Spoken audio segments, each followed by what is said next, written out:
If your ship was caught in a hurricane's wrath, would it survive? Dive into the mystery of the SS El Faro. In October 2015, the SS El Faro faced Hurricane Joaquin's fury.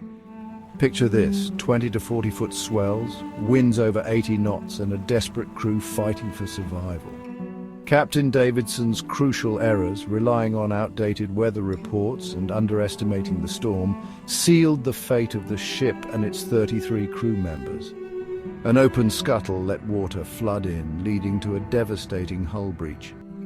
The ship's age and deferred maintenance didn't help either. The recovery of the voyage data recorder revealed harrowing last moments, capturing the human element of this tragic mystery. Want to dive deeper? Check out the full story in the description below.